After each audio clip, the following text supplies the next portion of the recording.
New দীঘায় আমি যে হোটেলটা রয়েছি সেটি আমার পিছনে, যার নাম হলো ঈশান গেস্ট হাউস। চলো এর একটা ট্যুর দিই আর তোমাদেরকে বলবো যে আমাদের কত ভাড়া পড়লো। আমরা একদিনের জন্য এখানে থাকলাম, আজকে আমরা বেরিয়ে পড়বো। তো চলো এর একটা ট্যুর দিই তোমাদের।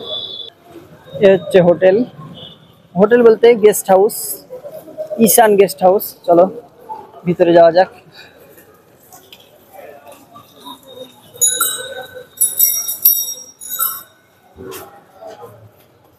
রিসেপশন, রিসেপশনে কেউ নাই, তো তাই কারোর সঙ্গে কথা বলা হলো না।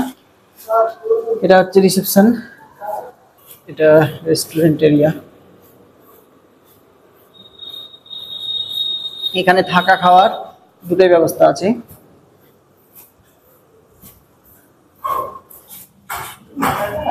আমাদের রুমটা ফার্স্ট ফ্লোরের 103 নম্বর রুম, সেটা চলো দেখাই।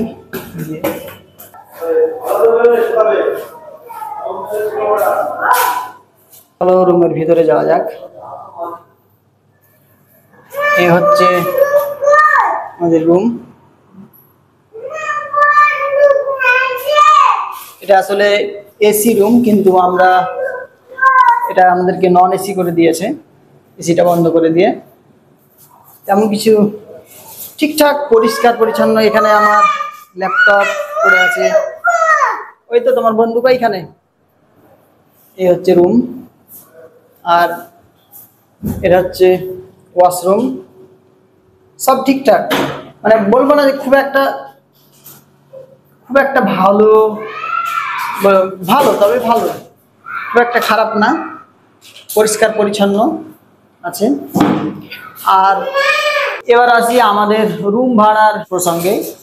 আমরা 3 দিন আগেই এই ফোন করে হোয়াটসঅ্যাপে বুকিং করে নিয়েছিলাম। আমাদের এই রুমটা পড়েছে 700 টাকা। আমরা একদিনই থাকলাম এখানে, আজকে বেরিয়ে পড়বো। তো ঠিকঠাক 700 টাকার হিসাবে ঠিকঠাক আছে। আর আমি যখন আসি তখন বললো যে এইসব রুমের ভাড়া এখন চলছে 1000-1200 করে। আমি আগেই বুক করে রেখেছিলাম, যার জন্য 700 টাকায় পেয়ে গেছি।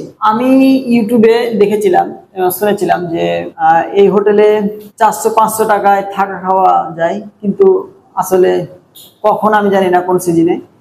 তো আমরা তো 700 টাকা দিয়ে ভাড়া করেছিলাম রুম। হ্যাঁ, কিন্তু থাকা খাওয়ার ব্যবস্থা আছে এটা জানি, তবে কত করে সেটা জানা হলো না। আর রিসেপশনে কেউ কোনো লোক নাই, যার জন্যই আমাদের কারোর সাথে কথা হলো না, এবং ভাড়ার বিষয় এবং যে সমস্ত বিষয় জানার ছিল সেগুলো জানা হলো না। তো ঠিক আছে, এবার আমরা বেরিয়ে পড়বো। আমরা সব গুটাবো আমাদের জিনিসপত্র রুম থেকে। এখন বাজে 8টা, আমাদের ট্রেন আছে 10টা 45-এ। তো চলো ভিডিওটা এখানে শেষ করছি।